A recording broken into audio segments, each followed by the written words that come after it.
Professor, se o senhor quiser, já pode ficar à vontade. Tá bom. Então, eu tinha ficado de conversar com vocês hoje um pouco sobre doença degenerativa da coluna, não é isso? Então, como eu tinha falado antes de começar, não dá para falar de cervical e lombar isoladamente, porque são dois assuntos muito extensos. Mas a maioria das coisas que se aplica a uma, se aplica a outra. Muda só o segmento e algumas coisas. Um é medula, outro é cauda equina, mas basicamente a mesma coisa, tá? Então, só para dar uma ideia para vocês, por que é tão importante a doença degenerativa da coluna? Uma das maiores causas de falta no trabalho, de absenteísmo, né, é dor lombar, por exemplo. Né? Então, para você ter uma ideia, isso aí tem um impacto muito grande no aspecto socioeconômico de qualquer empresa, de um país, na economia do modo geral. Para você ter uma ideia, se calcula que a primeira crise de lombalgia na população americana, a incidência de uma primeira crise, tá, de 6,3% a 15%, mais ou menos, da população. Se considerar que cada pessoa pode ter mais de um episódio, se considerar qualquer um desses episódios, independentemente, isso aí pode chegar até 1/3 da população, tá certo? Tendo um primeiro episódio do lombar. E aqui você pode ver uma média de 80% de toda a população do mundo vai ter pelo menos uma vez na vida uma crise forte de dor nas costas, tá certo? Passou aqui de novo. A prevalência anual de lombalgia é de 15 a... Deixa eu só tirar aqui a tela da frente, aqui, só um instante.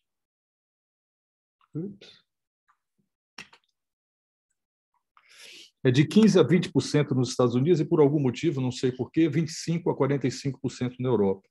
Tá? Nos Estados Unidos, as pessoas são mais obesas. Na Europa, eles fumam mais, talvez. Né? E a maior incidência são em pessoas do sexo masculino, pessoas de mais idade, fumantes e obesos. Com o decorrer da aula, vocês vão entender exatamente por que esses 4 grupos são os grupos onde você tem mais doença degenerativa da coluna. Tá? Existe uma lógica por detrás de tudo isso daí.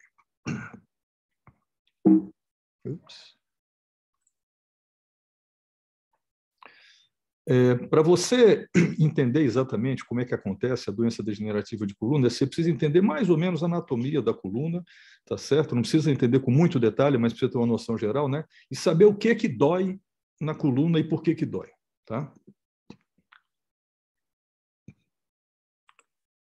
Então, vamos ver aqui mais ou menos a anatomia relevante aqui. Isso aqui é uma vértebra lombar, tá certo? Aqui você vê o corpo da vértebra, tá? Aqui seria o platô vertebral de cima, aqui embaixo de baixo, aqui a lâmina, tá certo? Aqui o processo espinhoso, apófises transversas, tá certo? Os pedículos, que é onde faz a união da parte anterior com a parte posterior, e aqui a faceta de cima e a faceta de baixo. Quando eu falo faceta, eu me refiro à articulação vertebral, tá? Então, faceta superior, faceta inferior, tá? Isso aqui, mais ou menos, vocês terem na cabeça, que a gente vai falar disso aqui praticamente no decorrer da aula inteira. O que vem ser exatamente o disco intervertebral? O nome certo seria esse, né? É uma estrutura fibrocartilaginosa que é composta de uma placa cartilaginosa, de um ânulo fibroso e de um núcleo pulposo, tá certo? O que vem a ser a placa cartilaginosa, tá certo? O disco, deixa eu ver se tem uma foto aqui para mostrar para vocês isso aqui. O disco aqui, como vocês podem ver, ele existe uma interface que separa o disco da vértebra propriamente dita. E essa interface é a placa cartilaginosa, tá certo?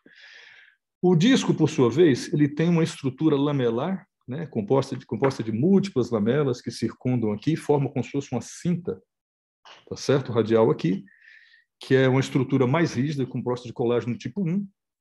E no seu interior tem um núcleo pulposo, com a parte mais gelatinosa, mais mole, mais compressível, mais distensível, né? Formado de colágeno do tipo 2. Tá? A placa cartilaginosa, como eu falei, ela vai formar o limite superior e inferior do disco. Ela é praticamente a interface entre o disco e a vértebra, mas ela faz parte do disco, tá certo? Com o avançar da idade, essa placa ela vai sendo reduzida, né? Tanto pelo envelhecimento, depois vocês vão ver como é que acontece a circulação, tá certo? E ela vai reduzindo para só 1 milímetro. Tá? Ela vai sofrendo esclerose, vai calcificando, vai perdendo a circulação e vai perdendo a nutrição do disco, e por isso que degenera, tá certo? A placa cartilaginosa, ela serve como uma barreira semipermeável, né, que serve tanto para nutrir como para excretar coisas de dentro do disco. O que vem a ser o núcleo pulposo? Como eu falei para vocês, o núcleo pulposo ele é composto basicamente de fibra de colágeno tipo 2, é uma matriz mais compressível, mais elástica, como se fosse um elástico, um babalu ali, um chiclete, uma coisa que ele tem um papel de um buffer, ou seja, de um amortecedor, uma coisa que dissipa pressão. Então, quando você aplica uma compressão axial nele, ele distribui essa pressão em todos os sentidos e reduz a pressão no disco, tá certo? Ela funciona como se fosse um amortecedor, tá certo? Deixa eu reduzir aqui. Ele absorve o choque e dissipa os corpos vertebrais adjacentes, tá certo? Ups. Ai, ai, ai. Isso aqui é um esquema representativo aqui mostrando como é que seria um disco normal. Essa parte aqui que vocês estão vendo seriam as lamelas, né, de fibra de colágeno tipo 1. Aqui no meio a parte gelatinosa, que é a parte mais compressiva. Essa parte aqui de fora é uma parte cuja função é de contenção desse material no centro. Com o decorrer do tempo, ele vai sofrendo desidratação, ele vai sofrendo rachadura, fissura, vai sofrendo perda de altura, ele vai desidratando, ele vai degenerando. E lá na frente a gente vai ver quais são os estágios que isso daí vai atingir. Quanto à vascularização, logo quando a pessoa nasce, na vida fetal ainda, intrauterina, existem alguns vasos que eles atravessam a placa cartilaginosa e começam a nutrir o disco. Mas quando chega mais ou menos em torno dos 5 anos de idade, isso aí regride praticamente por completo. Tá? Então, 5 anos de idade é a idade limite que você ainda tem algum tipo de vaso chegando no disco. A partir disso, o disco ele é nutrido por alguns pequenos capilares que eles vão penetrar no ânulo, né, na parte externa do disco, 1,2 milímetros. E não existe suprimento vascular no disco. Tá? O disco é a maior estrutura avascular do organismo. Tá? E para vocês terem uma ideia, o núcleo pulposo, que é a parte gelatinosa que fica no centro do disco, né, o ponto mais próximo de distância entre como é que se diz, o núcleo do centro pulposo é quase 1 centímetro de distância, que é 8 milímetros. Como qualquer estrutura do corpo que sofre nutrição, a do disco, a nutrição é por difusão, tá certo? Então, os vasos eles vão evoluindo na periferia do disco e a partir dos 5 anos de idade em diante, tá certo? É só por difusão. Vai difundindo os nutrientes por ali e vai saindo por ali também, tá certo? Apesar do disco dele não ter vaso, a placa, a vértebra tem. Então, mesmo quando ele é uma estrutura avascular, tudo isso que difunde através do disco, ele chega por intermédio de vaso. O vaso não chega no disco, mas chega onde vai o nutriente para poder nutrir para dentro do disco, tá certo? Então, qualquer doença que possa estar relacionada com qualquer tipo de doença cardiovascular, aterosclerose, por tabela, diabetes, obesidade, tabagismo, tudo isso daí, tá certo? Vai influenciar a circulação e vai influenciar também no envelhecimento do disco, tá? Na degeneração do disco. Só um instantinho. Isso aqui é um esquema, um desenho esquemático, né, mostrando como é que é feita essa vascularização. Você vê aqui os discos, os vasos, né, atravessando aqui, chegando na placa cartilaginosa. Como eu falei, ele chega a nutrir até o comecinho do disco aqui nos primeiros 5 anos de vida, e depois eles nutrem aqui 1, 2 milímetros só, e o resto é tudo por difusão, tá certo? Como se fosse um filtro aqui, vai por osmose aqui, tá? Então, para que vocês saibam, o disco ele não tem vaso no interior, tá certo? Os vasos ficam lá em cima, na periferia, e eles vão ser nutridos somente por difusão de nutrientes, tá? Isso aqui, mais ou menos, um desenho esquemático, tá certo? Onde você vê que quando o oxigênio aumenta, quando o ácido lático aumenta de tamanho, é sinal que o disco está degenerado, e você vê a glicose e o oxigênio baixando a concentração. Basicamente o que eu falei antes. Então, eu vou repetir a mesma coisa algumas vezes para vocês fixarem. Tá? Quanto à inervação, deixa eu só tirar essa tela aqui da frente, aqui, só um instantinho, não sei se dá para tirar. Tá. Quanto à inervação, o disco também ele só sofre inervação nos primeiros 1 ou 2 milímetros da sua periferia, tá certo? E não é só o disco que dói. Tá? Você tem dor causada pelo lesão do disco, na periferia, só na periferia do disco que dói, né? Por causa das facetas, as cápsulas articulares, dos ligamentos e tudo. Tudo isso aí é inervado e causa dor. Tá? Bom, aqui... Como é que eu tiro isso aqui da frente? Só um instantinho. Isso aqui é uma síntese de todos os processos degenerativos que ocorrem na coluna, na sequência mais ou menos que eles ocorrem, né? Você vê aqui um disco perfeitamente saudável, tá certo? Aqui as articulações se sobrepondo, sem sobrecarga quase nenhuma, né? Aí aqui você vê um disco degenerado, tá certo? Mas ele ainda está mantendo a altura dele, né? E a articulação ainda está saudável. Aí, numa fase mais avançada, vem a parte do abaulamento do disco. O disco dá uma abaulada, né? Que nem uma almofada. Quando você senta na almofada, ela diminui de tamanho, de altura e aumenta de diâmetro. Numa fase mais avançada, você vê que esse abaulamento de disco ele evolui para um fragmento no canal, tá certo? Que é justamente aqui uma herniação. Aqui já começa a ter uma sobrecarga de articulação, essa articulação aqui já não está tão sadia quanto essa. Mais na frente, o disco ele vai ficando muito fininho, ele vai praticamente sumindo. Tá? E você começa já a sobrecarregar a articulação, mais na frente eu vou explicar por quê. E numa fase mais avançada, ele começa a ter uma calcificação e começa a sofrer um processo de anquilose, como difusão espontânea para tentar compensar com isso daí. E a mesma coisa aqui nas facetas. Elas vão sofrer um processo degenerativo, né? Elas vão ficar hipertróficas, né? E vão tender a sofrer uma fusão espontânea. Aquilo que eu falei agora há pouco, né? À medida que vai ocorrendo desidratação do disco, a altura diminui. Oi? Perdão, é que o seu slide não passou. Não passou? Não. Aqui não passou? Ainda não, professor. Ainda está na cascata degenerativa. Ah, agora Tá. foi. Agora foi. Degeneração discal. Deixa eu voltar aqui. Deixa eu ver como é que eu volto.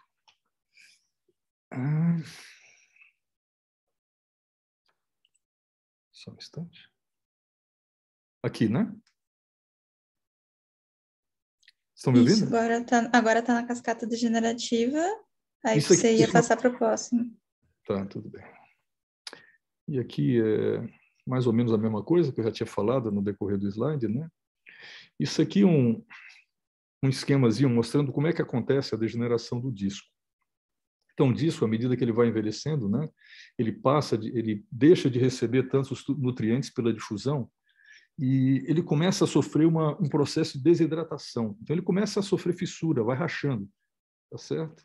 Ele é colágeno. Imagina a pele rachando por desidratação também, tá? Então, começa com essas fissuras que depois evoluem para as rachaduras. E isso aqui, com o decorrer do tempo, esse núcleo pulposo aqui, ele acaba migrando aqui por dentro dessa rachadura e forma herniação. Então, mais uma vez aqui repetindo, uma vez que o disco ele tem uma lesão numa parte dessa sua área, ele perde a capacidade de dissipar uma pressão. Você imagina um carro com amortecedor, esse amortecedor vai ficando velho e você vai sentindo cada vez mais a pressão nesse local por uma perda da capacidade dele dissipar essa pressão. É como se fosse um buffer, um abafador de choque, né? Então, quanto à etiologia, existem várias teorias para a degeneração do disco, né? Mas o que se sabe atualmente é que de todas as teorias, uma só parece ser inegável, que é o fator, a teoria é multifatorial, mas o principal é o genético. Vocês vão ver na frente, eu vou explicar por quê, né? Então, entre os diversos fatores possíveis de estar envolvido estão a idade, o envelhecimento. Por quê? Porque com o envelhecimento vai diminuindo a vascularização por aterosclerose, vai calcificando a placa, vai deixar de haver a difusão dos nutrientes e vai desidratando, vai perdendo a altura, e com perder da altura vai sobrecarregando, vai encavalando uma articulação na outra. Eu vou mostrar isso aqui para vocês depois. Tá? Existia um tempo atrás um estudo que foi realizado com um banco de irmãos gêmeos idênticos. Como é que foi feito isso? Eles pegavam um banco de gêmeos e procuravam mapear quem tinham determinadas doenças, né? Então, vamos supor, dois irmãos gêmeos, onde um tinha doença na coluna, tinha uma hérnia de disco, alguma coisa desse tipo, e o outro não tinha. Tá? Um ou melhor, ao contrário, os dois tinham o mesmo problema e cada um tinha uma ocupação diferente. Era isso que o estudo falava. Então, você pega, por exemplo, um paciente com hernia de disco, que é um bancário que trabalha sentado, e outro que trabalha descarregando eletrodoméstico, alguma coisa assim, na loja de departamento. Os dois têm. Então, foi aí que chegaram à conclusão que o fator genético ele é mais importante, talvez, do que os fatores ambientais. Tá certo? Então, tudo que se resume à qualidade do tecido conjuntivo de natureza genética e da vascularização, que também é genética e também ambiental, tá? Por doenças, por exemplo, aterosclerose, anemia falciforme, qualquer coisa que afete a circulação pode afetar a saúde do disco. Então, inegavelmente, o fator genético. E os outros, se eles aparecerem, eles vão servir de, como é que se diz, de desencadeantes, de antecipar o envelhecimento do disco. Tá? Isso é importante porque quem trabalha, quem faz consultório, atende muita gente que trabalha em fábrica. E é muito comum esses pacientes que são operados, às vezes, voltarem depois querendo um relatório para levar para o advogado, para tentar fazer uma relação de nexo causal com a doença. Né? Então, o que acontece? O paciente ele tem um problema de coluna, ele tenta atribuir à empresa que ele trabalha a causa da doença que ele tem. E, na realidade, não é isso. Né? A causa principal é o fator genético. Agora, o cara trabalha descarregando cimento, vamos supor. Isso não deixa de ser um fator facilitador, um fator desencadeante, para a doença se manifestar talvez até antes do tempo. Mas ele iria ter de qualquer maneira isso aí, pelo fator genético, aquilo que eu falei do banco de gêmeos idênticos. Né? Da mesma forma, independente dos fatores ambientais, você pega um paciente muito gordo, tem uma sobrecarga mecânica em cima do disco. O paciente que fuma, ele vai ter aterosclerose, então vai ter obstrução vascular e vai ter perda da vascularização e da nutrição do disco. Tá? Diabetes, a mesma coisa, por tabela. Não é pelo diabetes, mas pela doença vascular que o diabetes causa no disco. Tá? De todos os fatores ambientais, só tem dois que definitivamente eles estão relacionados, que um é a obesidade e o outro é o cigarro. Então, quando você pega um doente desse com a coluna muito ruim e você opera e o paciente está muito acima do peso, 30, 40, 50 quilos acima do peso, você já avisa, olha, o resultado não é a mesma coisa. Você vai ter uma grande chance de ter dor, tá? Mesmo operando, por melhor que seja a cirurgia. Tá? O cigarro, ele causa uma aterosclerose precoce, né? E que mais aqui? Deixa eu ver o que tem nesse slide que eu não consigo ler aqui. Só um instante. Então, o banco de gêmeos idênticos, que eu já falei, né? A causa vascular desencadeada pelo cigarro. Né? Professor, Oi. é até algo que a gente vê, né, no ambulatório, lá da neurocirurgia, né? Muitos pacientes que voltam queixando de dor, mas o próprio hábito, né, tipo, de fazer essa mudança de hábito não ocorre, né? Sim. E aí vem a maior parte ali do desconforto e acho que do descontentamento, né, também em relação a isso. Que a parte de vocês, assim, tecnicamente foi feita ali da cirurgia, mas o próprio paciente não teve essa modificação, né, de hábito mesmo, né, para fazer essa melhora. O cigarro, o paciente já chega com lesão estabelecida. Agora, a obesidade. É muito comum você ver um doente que tem algumas alterações degenerativas assim meio difusas e tudo mais, e ele chega e fala, doutor, só tem que dar um jeito na minha dor. Eu não tenho que dar um jeito na sua dor. A senhora deu um jeito no seu peso, que eu dou um jeito na sua dor. E não consegue, né? Tem um slide aqui, mais na frente, que vai passar para vocês, né? Que é... Deixa eu ver aqui uma coisa. O que aconteceu aqui? Que ele mostra como é que... Bom, eu vou mostrar para frente como é que acontece essa parte de... Como é que a obesidade, como é que a degeneração vai agir nisso daí. Eu acho que esse daqui... Não, o próximo aqui, deixa eu ver. Tá. Então, você lembra aquela foto que eu mostrei de daquela cascatinha? Então, você lembra que tinham as articulações que ficavam assim, uma sobre a outra? Então, você imagina uma articulação saudável, cheia de ligamentos envolvendo ali, os ligamentos envolvendo as vértebras e tal, tudo na altura certa. Tá? Aí o disco, com o passar do tempo, ele diminui de altura. Aí o que acontece? Uma vértebra em relação à outra, ela baixa. Quando a vértebra em relação à outra baixa, a articulação também avança. Então, você tem um quadro de hipermobilidade por uma flacidez ligamentar. Então, tinha um ligamento que tinha um tamanho, uma altura e um nível de esticamento que era justo para aquela altura lá da estrutura. Aí aquilo lá diminuiu de altura e o ligamento acabou ficando frouxo. Ficou frouxo porque as coisas diminuíram. Que nem o paciente, quando faz cirurgia bariátrica, fica a pele sobrando, né? Então, fica sobrando o ligamento, fica tudo flácido, fica tudo... As estruturas começam a movimentar mais. E é aí que passa para a fase seguinte de instabilidade, né? Que nós vamos ver mais na frente, né? E numa fase mais tardia da instabilidade, né? Ela chega na fase que calcifica tudo e mesmo estando instável, mesmo estando deslocado, isso daí fixa na posição que está e chega na fase de anquilose, né?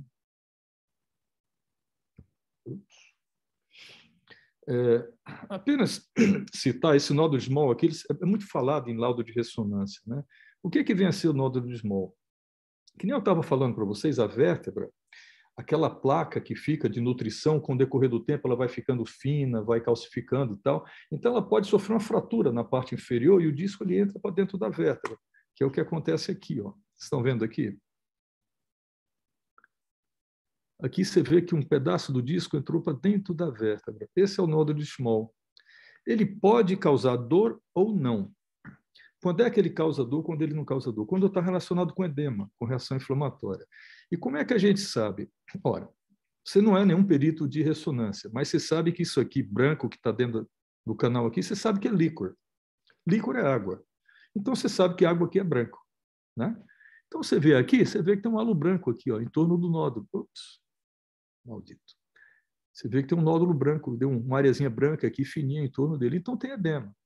Então, você vai na outra incidência, onde o líquor aparece preto, que a gente chama de T1, isso daí, incidência T1, incidência T2, na ressonância.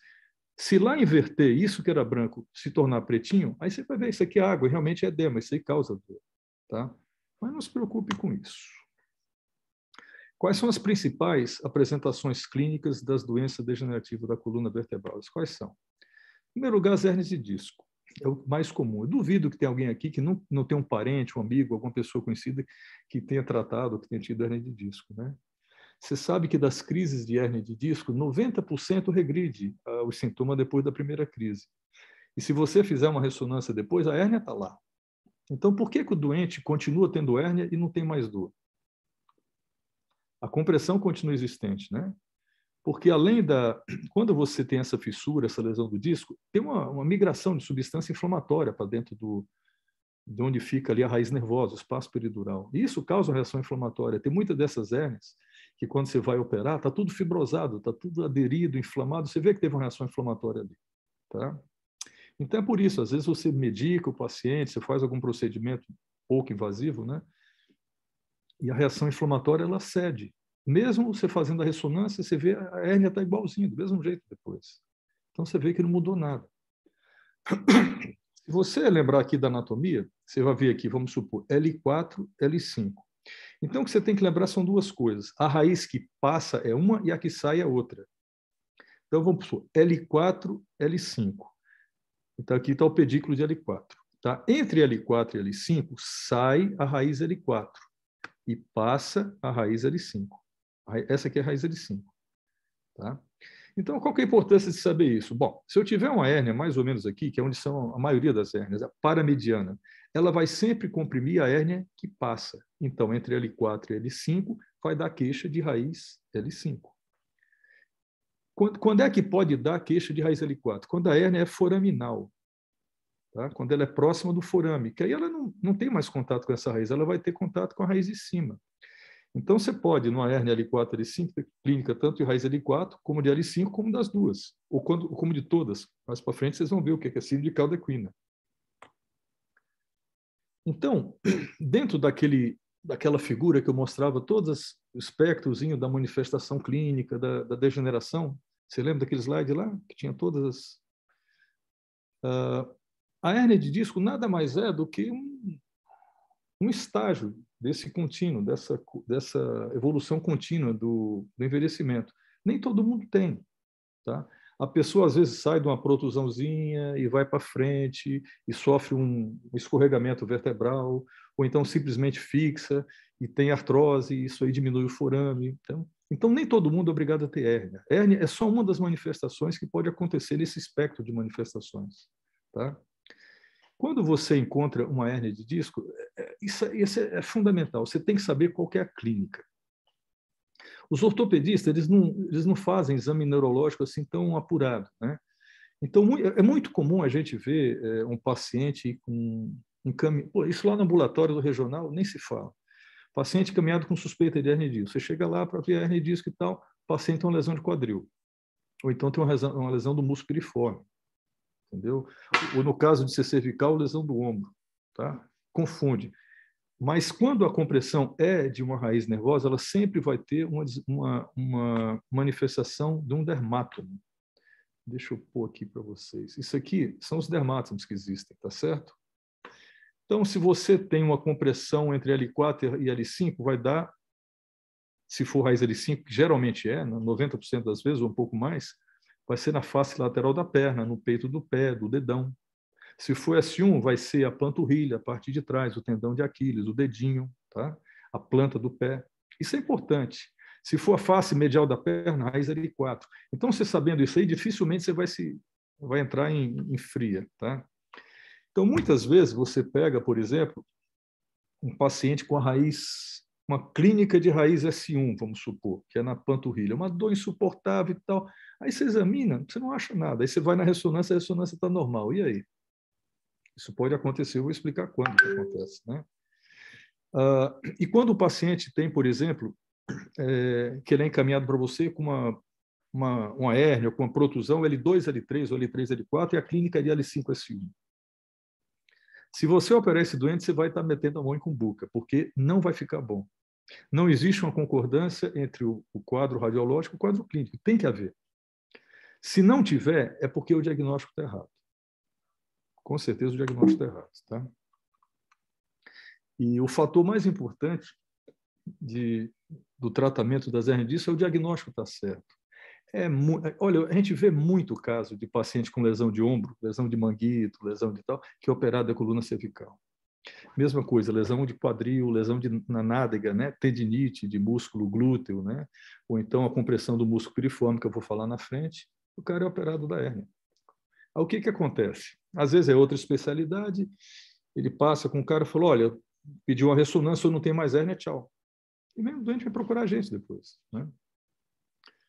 Então, tudo isso aqui que eu falei da coluna lombar se aplica à coluna torácica e se aplica à coluna cervical. Qual que é a diferença? Você lembra mais ou menos em que nível que acaba a medula? Algum de vocês lembra?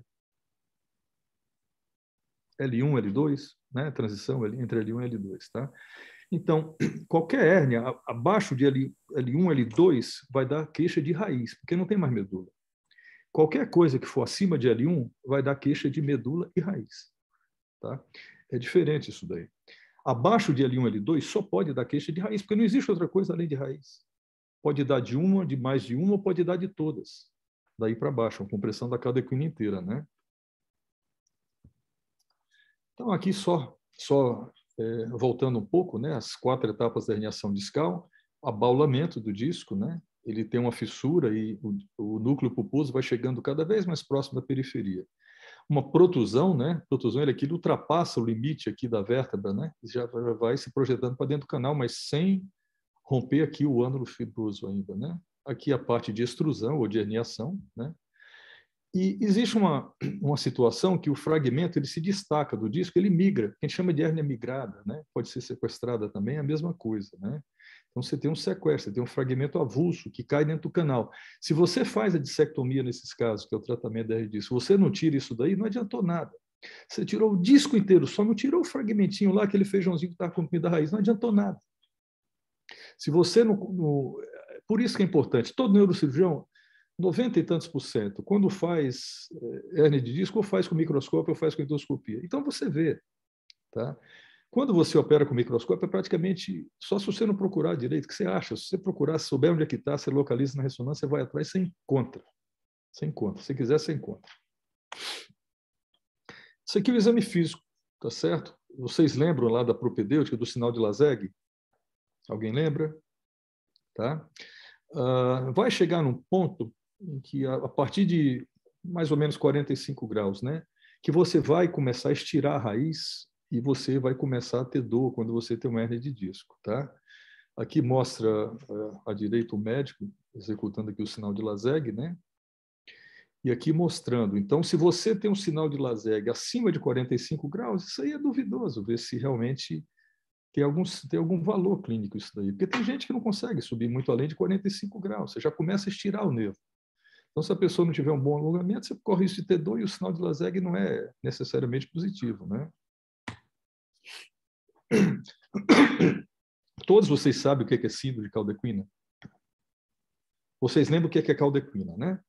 Então, acaba a medula, tem o cone medular, tem um filo terminal, que é aquela banda fibrosa que fica fixada lá no finalzinho lá da dura mater, lá no sacro, e tem aquele chuveiro de raiz, né? Que elas descem e vão saindo, cada uma vai para o nível, né? L4, 2, L3, L4, L5, S1, sacra 1, 2, 3.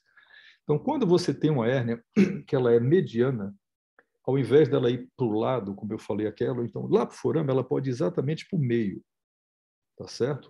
Para o centro do canal. Aí, o que acontece quando ela vai para o centro do canal? Ela comprime todas as raízes praticamente ao mesmo tempo.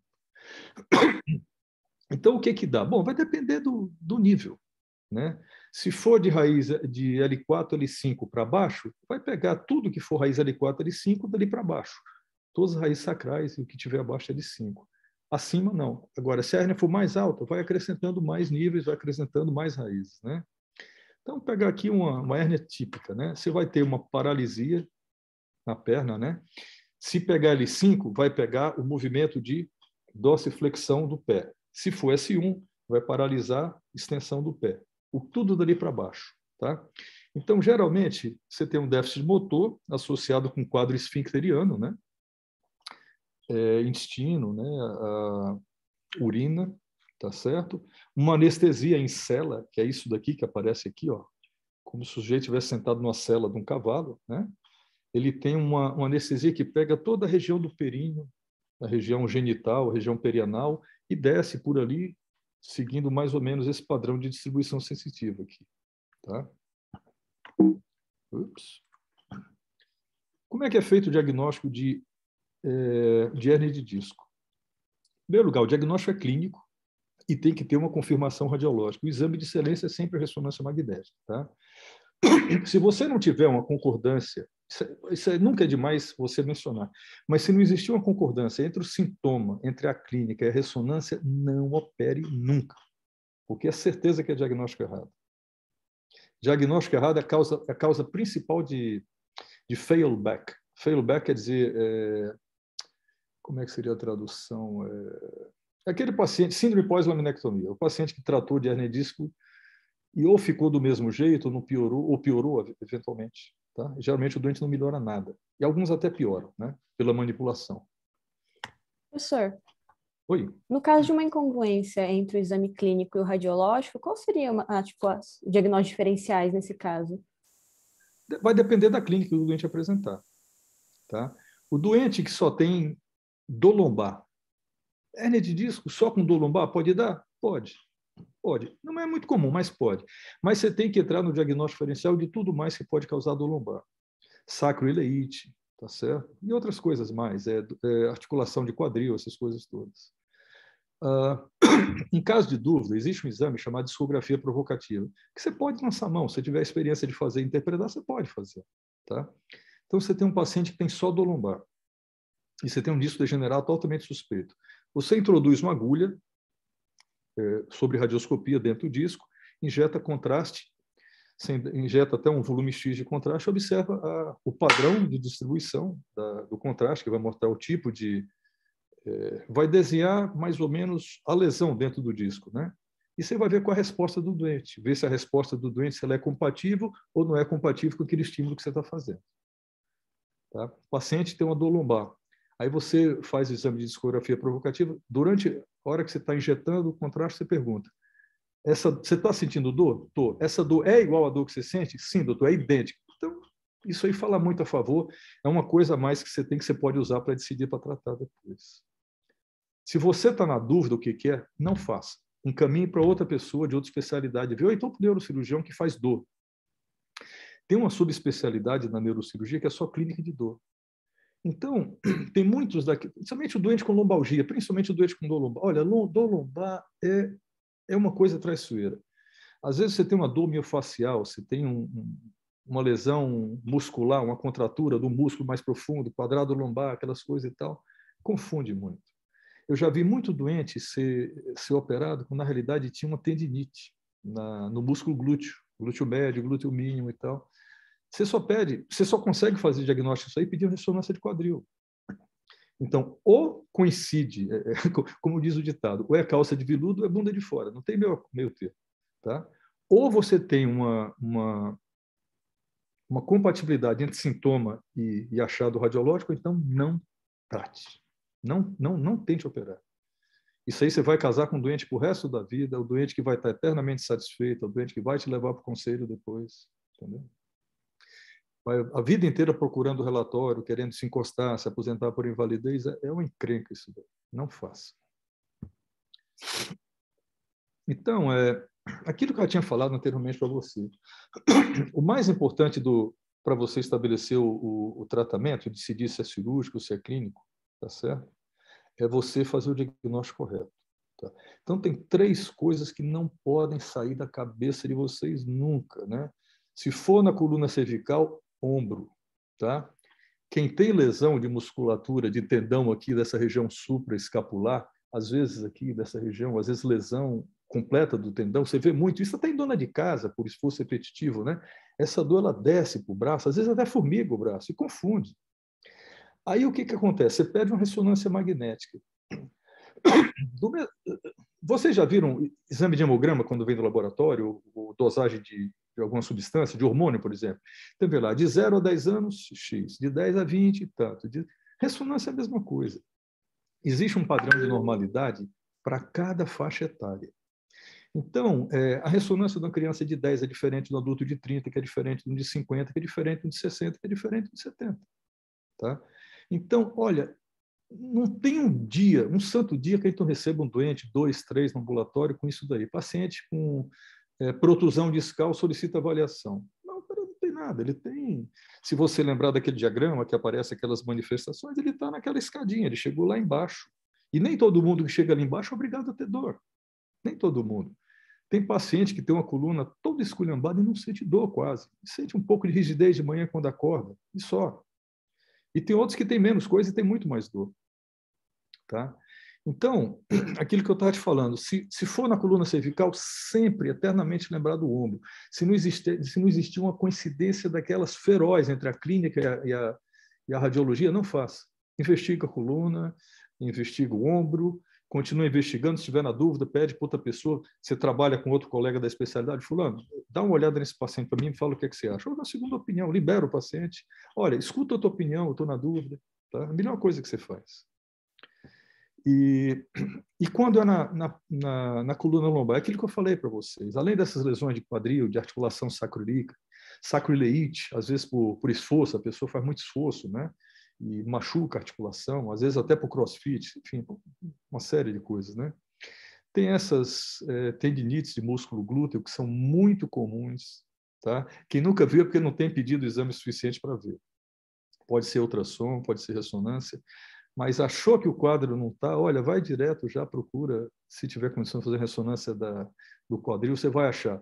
O doente tem peritendinite, tem lesão com derrame, tem tendinite, tem um monte de coisa, né?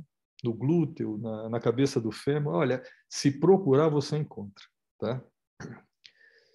E por fim, o músculo piriforme. Acho que quem mais faz diagnóstico de síndrome do músculo piriforme nessa cidade sou eu. Não é possível, porque não tem uma semana, não tem um mês que eu não encontro um caso desse. Vocês não precisam saber toda a anatomia pertinente, mas aqui na ponta do tubérculo do fêmur, aqui, sai um músculo, aqui é o tendão dele, chamado músculo piriforme, que ele se insere aqui na asa do sacro, mais ou menos na região correspondente aos primeiros 3 forames, principalmente. Aqui está muito para baixo, na realidade não é bem assim. E por detrás dele passa o nervo ciático aqui. Tá? Ele passa exatamente atrás. Em alguns casos, o nervo ciático ele pode passar por dentro, ele ser um músculo biventre, que tem 2 ventres musculares e o ciático passa. Então, coisas mais ridículas possíveis pode causar piriforme. Caiu sentado, anda muito de bike, faz crossfit, dirige muito sentado, homem que anda com aquela carteira grande, o bolso cheio de cartão, cheio daquelas coisas e tal, uma série de coisas, né? A pessoa trabalha sentado o dia inteiro, fica de perna cruzada, joga o peso em um lado e menos no outro. Tudo isso aí pode dar uma síndrome do músculo piriforme. Então, ele contrai, você vai ter espasmo disso daqui, ele vai doer a perna, como vocês estão vendo aqui, e ele causa uma lesão, uma clínica idêntica à da hérnia de disco. Porque tanto a hérnia de disco quanto o piriforme, os dois comprimem o nervo ciático. A clínica é exatamente a mesma. Mas quando é que você suspeita? Então, você vai examinar o paciente. Em primeiro lugar, síndrome piriforme geralmente é uma dor insuportável, que não melhora com nada. É esquisito. Segundo, o doente nunca tem dor lombar. O cara tem uma dor ciática danada, aquela dor ciática forte, mas não dói nas costas, nunca dói. Não, nas costas não sinto nada. Também pode acontecer. Terceiro, você vai pesquisar o sinal de Laseg, aquele de levantar a perna. Nossa, tem paciente que vai a 90 graus e não acontece nada. Outro, você pede a ressonância, não tem nada na ressonância. E aí? Se você não souber, pelo menos, que existe essa possibilidade, você vai passar batido. Então, como é que você faz? Põe o doente de pé, você senta ou fica de pé, tá? Vem palpando mais ou menos aqui nessa região, você vai encontrar um tender point aqui, um ponto doloroso, exatamente no local da compressão. E quando você aperta nesse ponto, vai reproduzir exatamente. Falou, doutor, essa dor que eu sinto, exatamente. E você vai ver que o resto não bate. Eu já vi muito doente aqui em Taubaté, nos últimos 30 anos que eu estou aqui, operado de hérnia de disco, e não tinha hérnia de disco. Tinha alteração na ressonância? Claro que tinha. Né? Todo mundo, depois de uma determinada idade, tem. E aí vai entrar o fator genético. Tem uns que têm muito mais, outros que têm muito menos. E tem gente que tem bastante alteração e não tem dor também. Tratamento conservador, o que é?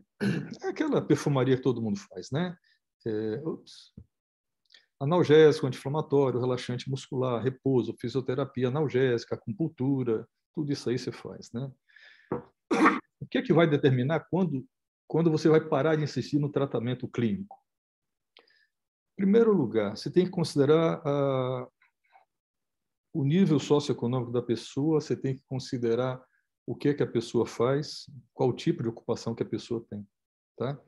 Então, você pega, por exemplo, a pessoa que não pode se ausentar tanto tempo do trabalho, normalmente, o que está escrito no livro é de 8 a 12 semanas de tratamento conservador bem conduzido para você indicar. Mas tem muito doente que não aguenta esperar, ou então a dor é muito forte, então se antecipa, mas você tem que ter certeza que você está indicando a cirurgia corretamente, né? Aquele paciente que tem um déficit agudo, tem gente que o cara chega na emergência, doutor, eu estava bem, de manhã, de tarde, meu pé caiu. Eu estou com o pé caído aqui. Bom, o pé não mexe assim. Só tem 2 possibilidades. Ou tem uma lesão do nervo fibular, aqui no nível da cabeça da fíbula, ou então tem uma hernia de disco. Quando tem hernia de disco, geralmente o paciente chega com a dor ciática. Então, não tem muito como confundir. Esse doente tem que ser operado urgente, nas primeiras horas. Quanto mais próximo do final das primeiras 24 horas, menor a chance de recuperação que ele tem. Nós operamos, acho que nos últimos 3 meses, aí, pelo menos uns 2 desses, em caráter de urgência. O último operei com o máximo, que faz 15 dias, 15, 20 dias. Então, quando chega na hora de escolher a cirurgia, eu sei que é besteira falar, mas é preciso falar. Você tem que escolher o procedimento que é melhor para o doente, não para o cirurgião. Pode parecer besteira, mas tem cirurgião que às vezes indica o procedimento que às vezes é mais fácil, que é mais rápido, que paga melhor. Enfim, tudo isso aí acontece, infelizmente. Aí você tem a possibilidade de fazer a dissectomia convencional, né, a céu aberto. Os ortopedistas raramente fazem dissectomia, eles sempre fazem artrodese, com raras exceções, né? A microdissectomia, né, que praticamente só o neurocirurgião faz, porque só a gente que usa microscópio. Tem a endoscopia, que é a Percutaneous Endoscopic Lumbar Dissectomy, que é a dissectomia percutânea endoscópica, que eu vou mostrar umas fotos para depois. E a artrodese, que é uma coisa muito, muito, muito questionável para a hérnia de disco.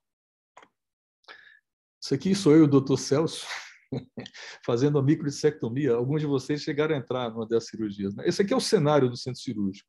Cirurgião, auxiliar, aqui a tela de LCD para o segundo auxiliar, para quem não tiver no microscópio acompanhar, e aqui a circulante atendendo o celular.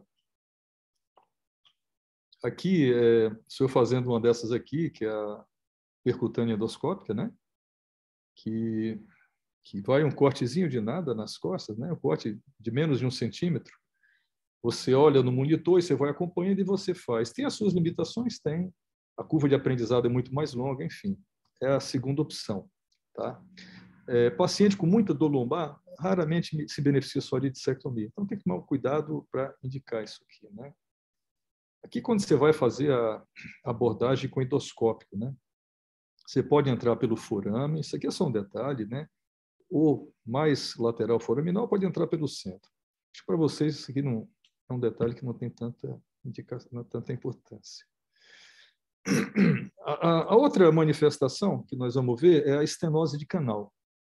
Toda articulação, à medida que ela vai sofrendo degeneração, você vê pessoa idosa com aquele nó aqui na articulação, né? Que a aliança não passa mais, isso é comum você ver. E a pessoa não engordou, vai ficando com o dedo grosso. A mesma coisa acontece nas costas, né? É um movimento repetitivo, isso aí vai desgastando, vai dando artrose degenerativa, né? E vai aumentando a articulação, né? Então, vocês lembram lá atrás que eu falei que quando ia degenerando, ia diminuindo a altura e todos os ligamentos iam ficando mais frouxos? Então, esses ligamentos que eles vão ficando frouxos, eles vão ficando hipertróficos também, porque vai ficando frouxo, começa a movimentar demais. E quando começa a movimentar demais, ele sofre hipertrofia. Então, a hipertrofia ligamentar é um sinal indireto de instabilidade, mas instabilidade que você não vê na ressonância, estabilidade mais funcional do que radiológica, né? Então, você consegue ter, eu vou mostrar os dois exemplos aqui, já está no finalzinho, você consegue ter o estreitamento ou estenose de canal com ou sem instabilidade e com e sem deformidade, tá? Isso aqui é um exame de um paciente normal, com exceção dessa coisa branca que vocês estão vendo aqui. Vocês estão vendo essa coisa branca? Hã? Sim, isso aqui é articulação, é a faceta. Isso aqui é uma sinovite, é uma inflamação aqui no espaço sinovial. Você vê que o líquido aqui é branco, né? O líquor aqui é branquinho também. Tem líquido na articulação, então esse paciente tem dor lombar. Numa fase mais avançada, aquilo que eu falei para vocês, diminui a altura, você tem uma protusão, você tem uma flacidez ligamentar, o ligamento ele hipertrofia. E olha aqui nesse lado aqui, vocês estão vendo essa coisinha preta aqui em forma de V? Isso aqui é o ligamento amarelo. Olha como é que está esse ligamento amarelo nesse caso aqui. É gigantesco a hipertrofia dele, né? Você compara essa articulação aqui com essa articulação aqui. Você vê que a face superior dessa articulação ela vai daqui até aqui. Nesse outro, ela vai até aqui e dá a volta por detrás e chega quase do outro lado aqui, né? Então, tem uma hipertrofia que faz como se fosse um cálice, né? Ela é assim, ela vai ficando assim depois, né? Então, você vê que aqui invadindo o canal tem muito pouco disco. Disco quase não tem. Mas você vê que tem uma parte da articulação entrando para dentro do canal. Você vê que tem uma hipertrofia de ligamento enorme aqui. E você vê que não tem estabilidade visível aqui, Você vê que não tem escorregamento de uma vértebra sobre a outra, né? Que seria a etapa seguinte. Seria a espondilolistese. Eu vou avançar e depois eu volto. Isso aqui é a espondilolistese, Você vai tendo instabilidade e uma vértebra vai ficando cada vez mais flácida o ligamento e vai escorregando. Então, ela vai escorregando, até que chega num ponto que a espondilolistese ela chega a ser total. Então, perde a continuidade entre a vértebra e o platô superior do sacro. Quando acontece aqui, a gente chama de espondilopitose, porque já caiu, já está do outro lado. Isso aqui você vê. Tá? Agora, vamos voltar onde a gente estava naquela hora. Você quantifica as espondilolisteses assim, Se uma vértebra escorrega em relação a de baixo, né, até 25%, ela é considerada grau 1. Entre 25 e 50, grau 2, grau 3, grau 4. Você pode chamar de grau 5 de espondilopitose quando isso daqui cai daqui da frente, ó, ultrapassa 100%. Aí não tem mais nenhum contato existente entre as duas vértebras. Aí é uma espondilopitose, tá? É mais ou menos isso daqui. Então, como é que é feito o tratamento da espondilolistese? Tá? Vamos voltar aqui de novo. Vamos supor que isso aqui... deixa eu ver se tem mais algum slide aqui na frente. Tem. Então, você vê aqui, ó, isso é uma espondilolistese. Se nós dividirmos essa vértebra em 4, isso aqui vai estar mais ou menos entre 25% e 50% da vértebra, né? Então, seria grau 2. Aí você vê que tem essa pseudoérnia, né? E tem praticamente uma obstrução total do canal. Então, esse paciente, a primeira coisa que você tem que saber é se essa deformidade, se ela é fixa ou se ela é móvel. Vocês lembram que logo no começo que eu falei, eu sempre repeti a mesma coisa, que o ligamento vai ficando flácido, a vértebra vai ficando, né, vai mexendo mais do que o normal, porque está sobrando o ligamento e tal. Na primeira fase, ela tem uma espondilolistese móvel. Só que esse paciente, com o decorrer, naquele slide, deixa eu ver se eu acho ele aqui. Ups, deixa eu ver aqui. Aqui. Ó. Nessa etapa aqui, você tem a espondilolistese. Se a espondilolistese ocorrer aqui, ela vai ser móvel. Mas se aqui tiver absorvido quase tudo e tiver sofrido uma anquilose, uma fusão de vértebra, vai ser uma espondilolistese fixa. Mesmo bem escorregado, às vezes 50% de escorregamento de vértebra, você pega um paciente de 70 e poucos anos que não movimenta mais nada. Tá? E é isso que você vai... Deixa eu avançar aqui. Esse fator que você vai usar para decidir o que você vai fazer. Se esse paciente que vocês estão vendo aqui com a seta vermelha for um paciente de 70 e poucos anos, já tiver tudo anquilosado que eu digo é fixo, não movimenta mais, esse paciente ele só tem indicação de fazer descompressão. Você não vai fixar nada aqui. Vamos supor que seja um paciente de 30, 40 anos, com história genética, aquele negócio todo e tal, e que isso daqui seja móvel. Como é que você vai saber se é fixo ou se é móvel? É muito fácil. Você vai levar o paciente no raio-x, vai fazer um perfil, ou você vai solicitar, né, um perfil com posição neutra, mandar ele flexionar para frente e depois fazer uma hiperextensão para trás. Normalmente, nesse movimento aparece se é fixo ou se é móvel. Tá? Então, o radiologista, se ele for um bom radiologista, vai dar presença de espondilolistese móvel, que acentua em posição X ou Y e tal. Tá? Eu acho que eu já cheguei a comentar com alguns de vocês no centro cirúrgico. Existe uma diferença entre fixação e artrodese. Você lembra o que é? Alguém lembra? A fixação é imobilização. Imobilização você pode fazer por fora, com gesso, você pode fazer por dentro, com o parafuso. Né? Então, quando você coloca o parafuso, que é isso daqui que você está colocando, tá? Você não está fazendo artrodese, você está sendo só fixação. Tá? Essas duas coisinhas brancas que aparecem aqui é um dispositivo que chama de cage. Cage quer dizer gaiola. Tá? É um material transparente que tem esses fiduciais aqui, são essas marcas aqui, para a gente saber onde que ele começa e onde que ele acaba. Aqui dentro está cheio de osso. Então, esse osso vai fazer a fusão entre essa vértebra de cima e a vértebra de baixo. Isso é artrodese. Tá? Só voltar aqui. A fixação ela é feita com parafuso, mas a artrodese é com osso. Então, você consegue fazer uma artrodese sem parafuso, sei lá. Você está num lugar que não tem parafuso. Então, você vai decorticar, vai tirar osso da bacia, de onde for, e vai colocar gesso na pessoa durante 3, 4 meses. Isso não se faz há mais de 20, 30 anos. Mas o certo é fazer com parafuso. Tá? Vocês têm alguma dúvida? Professor, eu fiquei meio confusa nessa questão da artrodese. Você falou do osso. Se você puder explicar de novo, mais específico da artrodese. Tá. Artrodese significa fusão de duas vértebras. Quando você faz a fixação com parafuso, você não faz fusão nenhuma, você só imobiliza. Aí você tem que decorticar o osso. Você machuca bem o osso, você tira aquela... O osso ele tem uma camada cortical, uma esponjosa e outra cortical, não é isso? Então, você vai decorticar a primeira cortical e vai expor a camada esponjosa que fica dentro. Aquela camada esponjosa é a que faz a artrodese. Tá? Então, você pode tirar... Você vai ter que usar enxerto ósseo. Ou você tira daqui do local, dá para ver que aqui foi tirado a parte de trás da vértebra, está vendo? Muitas vezes a gente tira essa parte de trás da vértebra, você moceliza isso aí, você mastiga bem, a instrumentadora faz isso para você, e você coloca aqui no cage. Aí você fixa. E depois o osso que sobrar, ou daqui, ou eventualmente se tira do quadril, quando é uma reoperação, você decortica as facetas articulares, as apófises transversas, e você faz uma ponte com isso daqui. Você coloca osso unindo as duas vértebras, tanto entre as duas vértebras aqui, como atrás, ou como só atrás, ou como só na frente, ou nos dois. Tá? Geralmente a gente faz ou os dois, ou então coloca o cage por um dos lados e coloca enxerto na parte posterior pelo outro lado que você não mexe. Tá? Então, para uma artrodese acontecer, precisa que o enxerto pegue e que um osso grude no outro. Tem uma fusão completa. Se você não colocar ossos, colocar só parafuso, você colocar osso e não pegar, tá? Pode acontecer de não pegar? Pode. O idoso, ele quase não tem matriz óssea. Ele só tem praticamente gordura dentro. Você tem uma substituição de gordura na medula óssea. O osso é de má qualidade, isso aí pode acontecer, né?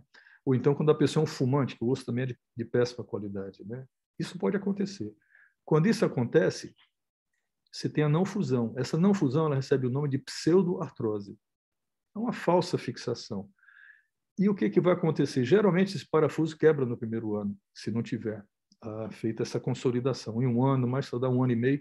A maioria dos parafusos, 80%, 90%, fratura no primeiro ano quando tem a primeira artrose, pseudoartrose. Tá? Por quê? Porque esse material, por melhor que seja, de titânio, enfim, do que seja, ele aguenta até não sei quantos milhões de ciclos de deformação. Então, você pega um talher, por melhor qualidade que seja, fica brincando com ele, vai chegar a hora que ele vai quebrar, porque entra em fadiga o metal. E a mesma coisa esse parafuso. Se você, durante o dia, você movimenta milhares de vezes, vai ter não sei quantos milhões de ciclos aí. Se o osso não pegar, ele não aguenta mais que um ano isso daqui. Ele entra em falência siderúrgica e fratura. Entendeu? Então, para artrodese acontecer, o osso tem que colar no outro. Então, a artrodese é isso, é osso soldando no osso. Gruda um no outro, forma aquele chiclete, forma aquela ponte. Depois de um tempo, é como se tivesse uma vértebra só. Você vê o osso passando direto de uma vértebra para outra, né? Perfeito, doutor, entendi perfeitamente. Muito boa a explicação, obrigada. Alguma dúvida sobre coluna cervical?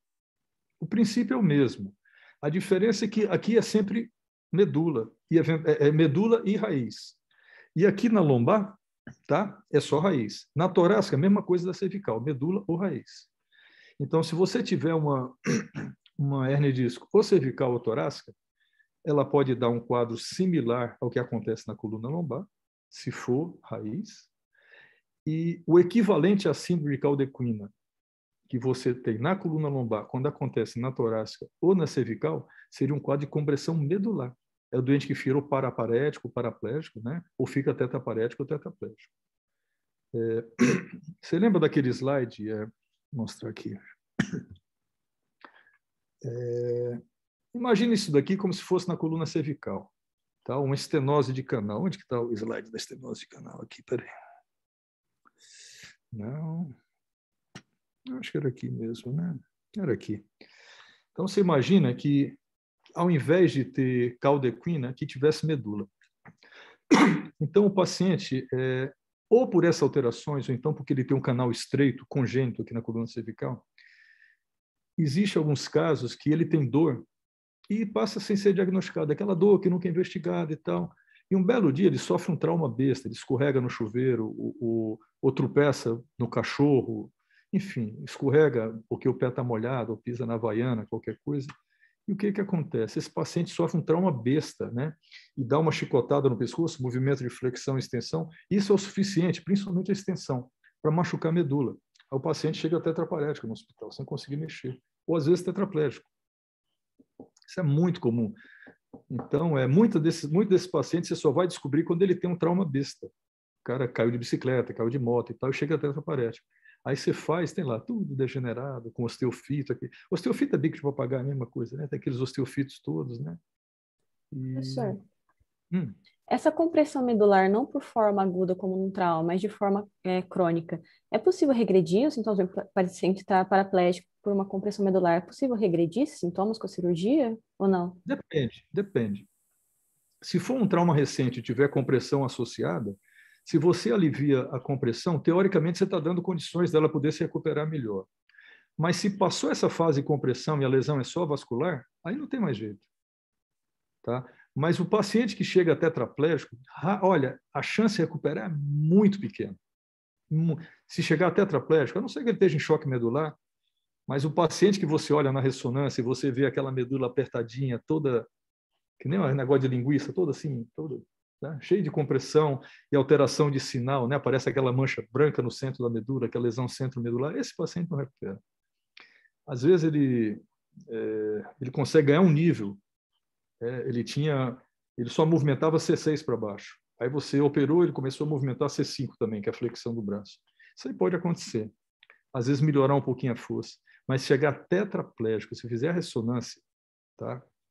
E a ressonância mostrar que tem lesão medular, olha, a chance é mínima. Existe uma situação, eu até publiquei um trabalho muito tempo atrás sobre isso aí, sobre a experiência nossa do hospital. Chama CWORET, SCIWORET. É uma sigla em inglês que quer dizer Spinal Cord Injury Without Evidence of Trauma. Lesão medular aguda sem evidência de trauma. É o paciente que tem a espondilose, as lesões desse tipo, mas não tem evidência de trauma, não tem fratura, não tem nada. Você faz raio-x, faz tudo, você não vê nada. Aí você faz a ressonância e encontra. Tá? Hoje em dia, com ressonância, não tem mais sentido você falar que nessa terminologia, porque agora todo mundo faz ressonância. Então, todo mundo não tem trauma, mas você faz a ressonância e você vê. Tá? Essa eu acho que é a única situação. Tem um amiguinho da minha filha tem 20 anos, essa que faz medicina. Um colega do colégio dela que foi dar um salto mortal na praia, em Ubatuba, sei lá, não sei onde, ele está tetraplégico. Né? E dá dó, realmente.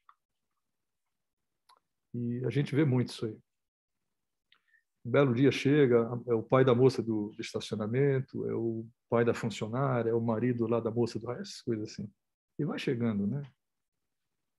E vocês conhecem alguém que já foi operado da coluna? Algum de vocês conhece? Meu avô foi. Seu avô foi? É bem complicado, mas deu tudo certo. Operou aqui? Não, né? Quem está falando? Ele operou a Vitória. Eu não tô com a câmera ligada, tô no escurinho. Mas ele era de Taubaté mesmo, ele é falecido agora, né? Mas não foi por causa disso, não. Foi outra coisa. Mas ele operou aqui em Taubaté mesmo, foi no regional. Mas eu não lembro o cirurgião, eu tinha 14 anos, faz um tempo já. Não vai fazer tanto tempo, não. Quantos anos você tem? Agora eu tenho 22. Deve ter sido eu, o Celso, qualquer um de nós lá, sei lá. Deve ter sido a gente mesmo, né? Eu estou lá no regional, eu estou lá desde 1991, o Celso também. Aí o Fábio, o pessoal mais novo, eles foram fazendo residência, foram entrando depois, né? O mais novo é o Máspoli, né? Que deve estar... Acabou a residência, deve ter o quê? Uns 6 anos, 7 anos, que acabou a residência. Foi o nosso último residente lá, né? Que mais? Aproveitem para perguntar, sempre tem pergunta, né? Alguém está servido? Um golinho aí? Doutor, uma dúvida com relação àquele procedimento que tem a fixação, a artrodese. O procedimento de fixação, ele é para auxiliar a artrodese ou ele por si só já consegue ser suficiente? Não, a fixação é só...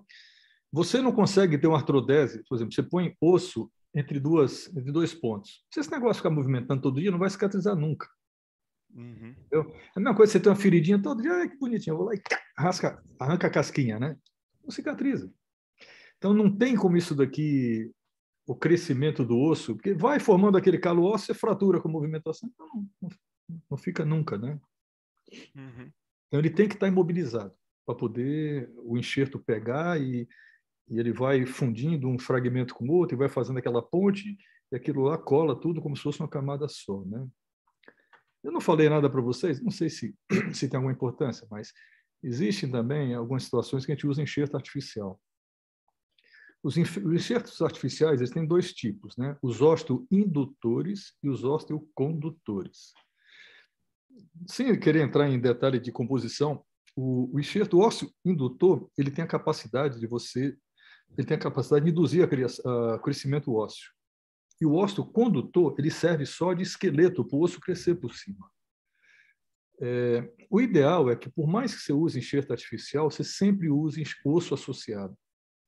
O enxerto artificial que a gente usa lá no hospital, é raro usar, mas às vezes a gente usa. Vamos supor, você tirou e achou que a quantidade de osso que você pôs não é o ideal.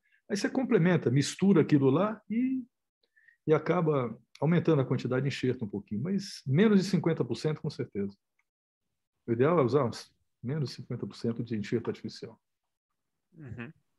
Você está vendo isso aqui que aparece aqui, ó, essa estrutura aqui? Tô vendo. Isso aqui é o pedículo que a gente chama, né? A pessoa, quando tem um canal estreito congênito, ele tem um pedículo curtinho, então geralmente é menorzinho assim, né? Por isso o canal é mais estreito. Mas, de qualquer maneira, esse parafuso aqui ele chama de parafuso transpedicular. Por quê? Porque ele aproveita o pedículo é como se fosse um tubo assim, você vai por dentro e você canuliza ele, né? É mais ou menos desse tamanho que vocês estão vendo ali, né? Às vezes menor, né? Às vezes a mulher pequenininha, o adolescente, pessoa de 1,5 m, magrinha, 50 quilos e tal. Então, o pedículo é pequeno. E é a mesma técnica que você usa para fazer mais para cima. Então, mais pedículo eu digo na coluna torácica, né? Então, você pega uma fratura de coluna torácica, T6, T7, por exemplo. O pedículo é pequeno lá, é pequenininho, é isso aqui o pedículo.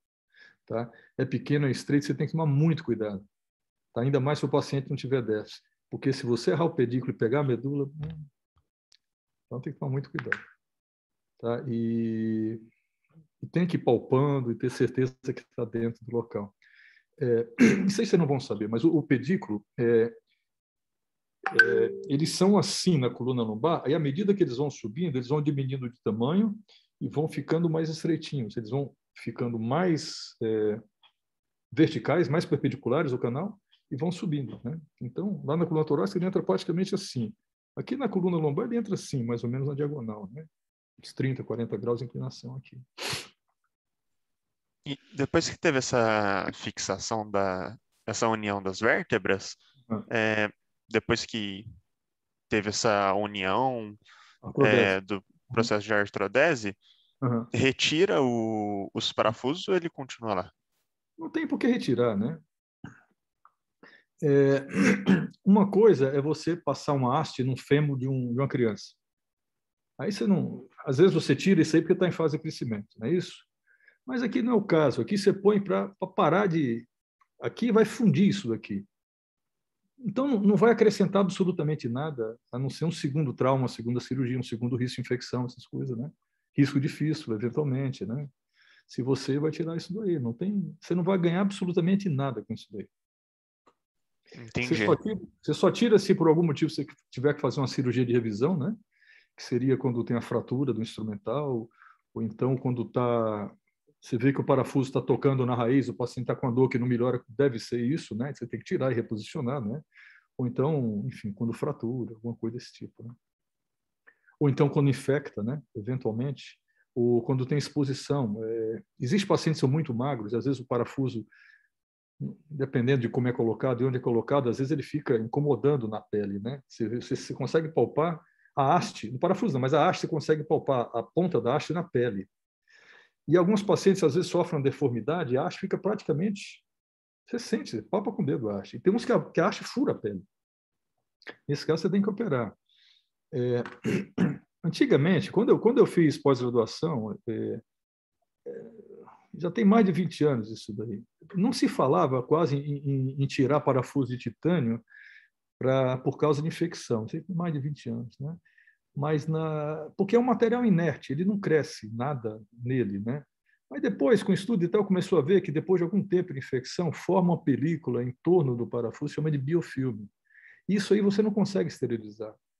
O antibiótico não chega, então, se você não tirar o instrumental quando forma o biofilme, que depois, não sei quanto tempo demora exatamente, mas se você está tratando o paciente não melhora de jeito nenhum na infecção, aí você tem que tirar o instrumental fora. Você colhe cultura vem lá, você trata e tal. E depois de um tempo, começa a supurar de novo, abre na pele, fístula, começa a drenar de novo, você colhe cultura, examina, cultura não vem nada. A próxima vez que você abrir, você abre e já tira tudo, né? esse paciente aqui, a função desse parafuso são os primeiros meses de cirurgia. Porque você parte do princípio que em 3, 4, 6 meses, a fusão já aconteceu. Então, passou de 6 meses, 1 ano, se tiver infectado, é preferível você tirar, porque ele já cumpriu o papel dele. A artrodese já aconteceu, entendeu? Já houve a fusão. Então, nesses casos de infecção, se você tiver que reabrir por qualquer motivo, você vai olhar lá, a artrodese aconteceu? Aconteceu. Então, você pode sacar fora. É uma garantia a mais que não vai retornar a infecção, né? Existem exames para você saber se o paciente está com infecção, né? Ressonância magnética 1, você vê, né? Às vezes você está na dúvida. Hoje em dia, antigamente você fazia um exame chamado de cintilografia óssea, que é feito até hoje, né? E você via se uma cintilografia ela tinha captação de fármaco em torno do parafuso. Você sabia que ali estava movimentando além do normal, que estava tendo atividade osteogênica ali, né? Então, isso era um sinal que não estava artrodesado, isso aí, né? Hoje, você faz uma tomografia com corte assim, bem fininha, você vê um halo escuro em torno do parafuso, quer dizer que está absorvendo ali. Então, se está absorvendo ali é porque realmente não fez a fusão. O buraco é maior do que o parafuso. Então, muitos desses parafusos se abrem, você só puxa assim que ele veio direto. Muitas vezes, você não precisa nem desparafusar quando ele está muito frouxo. Ele vem só puxar. Tamanha a absorção óssea em torno dele, né? Vocês têm mais alguma dúvida? Logo no comecinho eu brinquei com o negócio do vinho. Existe nos Estados Unidos, na Europa, você vai nos congressos lá, existe o, como é que chama? Wine and Cheese, o wine... alguma coisa quer dizer, uma palestra com vinho, né? Então tem as mesinhas redondas, sentam 4 pessoas, o pessoal começa a servir vinho, aí alguém dá uma aula, geralmente é no final do dia, né? A última aula acaba às 5, 6 horas, o pessoal tem um intervalinho, vai lá e tem os vinhos com queijo, aí você fica comendo, fica assistindo aula, todo mundo levanta, pergunta, é bacana, né? É um negócio menos formal, assim, que todo mundo pode conversar, ninguém tem vergonha, levanta o braço, está todo mundo já com vinho mesmo. Vai lá, levanta o braço, pergunta o que quer, e todo mundo dá risada, conta piada, é legal isso aí. Professor, se eu soubesse, eu já tinha trazido a minha taça aqui também, a gente já tinha combinado todo mundo. Tá vendo? Da próxima vez a gente combina, então. Só não pode beber mais do que, né? Isso aqui é um bate-papo. É um bate-papo. Você não precisa nem anotar tantas coisas, né? Se você entender como é que acontece, né? O disco estava bem vascularizado, aí a criança fez 5 anos, aí a vascularização foi embora. Aí a pessoa começou a envelhecer, aí foi calcificando a placa lá, né? Puxa, foi calcificando a placa, aí o sujeito ficou gordo, aí sobrecarregou demais, aí calcificou mais, aí teve aterosclerose, fumava e tal, aí terminou de ferrar de vez o disco. Aí teve o hernia de disco. Aí teve hernia de disco, aí operou, o disco absorveu e tal, diminuiu o espaço discal. Aí o ligamento ficou frouxo, aí começou a movimentar demais. Quando começou a movimentar demais, ele hipertrofiou, aí obstruiu o canal, entendeu? Aí obstruiu o canal, ou então a vértebra escorregou porque estava frouxo. É isso aí que acontece.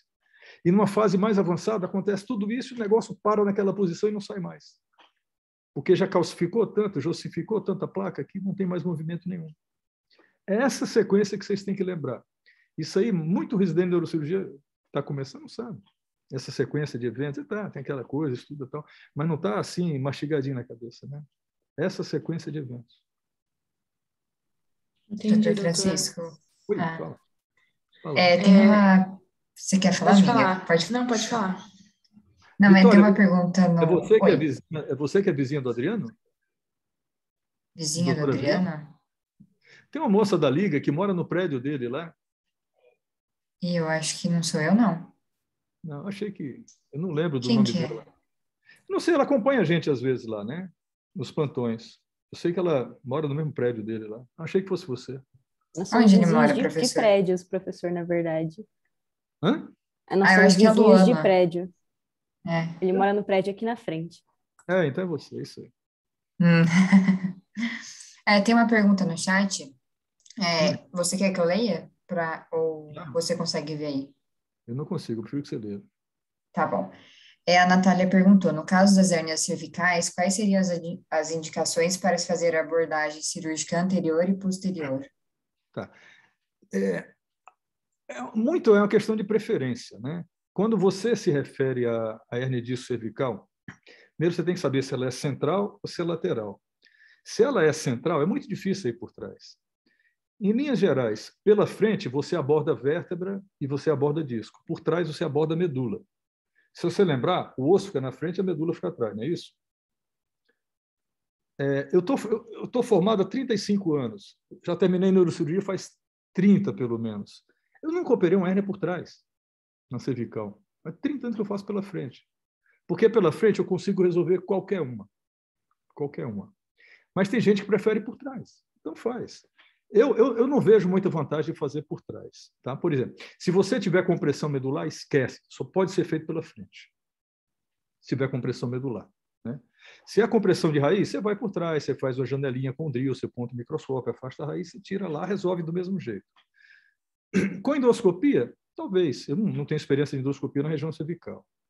Mas se você for imaginar que a cirurgia vai ser feita a céu aberto, com microscópio e tal, aqui na frente é pele subcutânea. Você abriu, pá, tem um platisma. Platisma você só divulsiona e afasta. O resto é tudo por divulsão. Tá? Existe um tecido areolar frouxo que vai separando os músculos, as artérias ali. Você acha o plano, você vai afastando até com o dedo, até você chegar na coluna. Você coloca o afastador, está de frente para a coluna. Você só precisa abrir a aponeurose pré-vertebral. Não tem lesão de nada.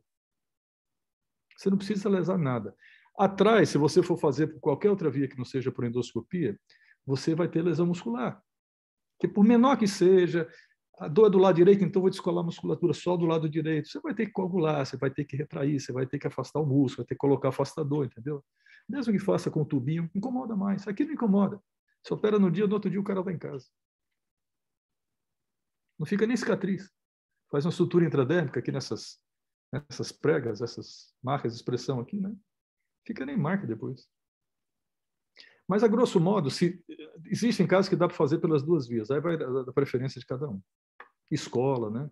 Tem escola que faz via anterior, escola que vai via anterior. A minha foi via anterior, eu sempre fiz via anterior.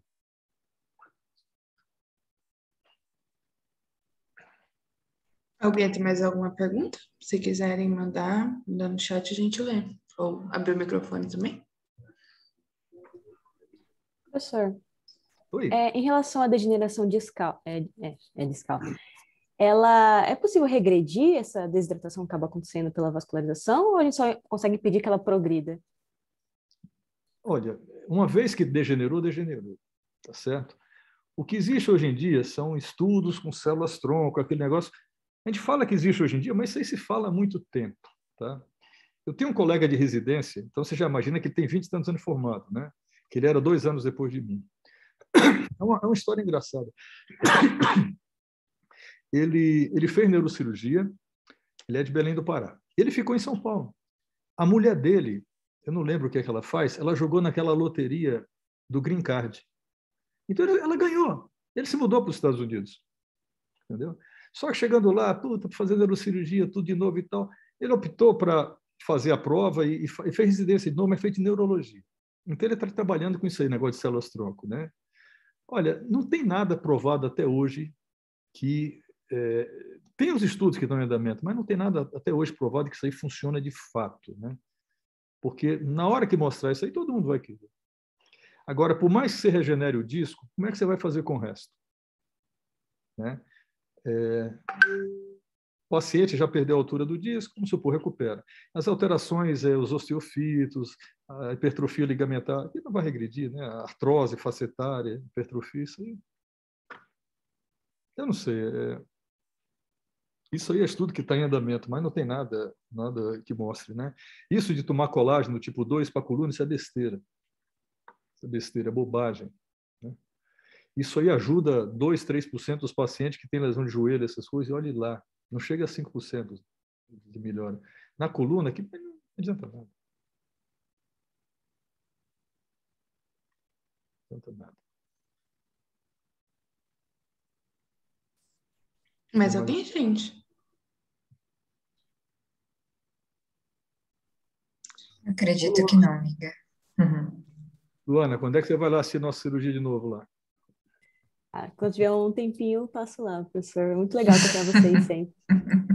Olha, corre na boca miúda aí, que você é uma ótima monitora, viu? Eu tenho que falar que ela é uma Obrigada, professor. diretora de monitoria perfeita. Você sabe que a voz do povo é a voz de Deus, hein? Maravilhosa. A Luana é responsável pelas monitorias da Liga e a gente está com um projeto de monitoria de neuroanatomia, então toda semana ela está acompanhando o pessoal para ir lá no laboratório e gravando as peças e as áreas, e a gente está disponibilizando para os alunos que estão tendo neuroanatomia agora. Legal, legal.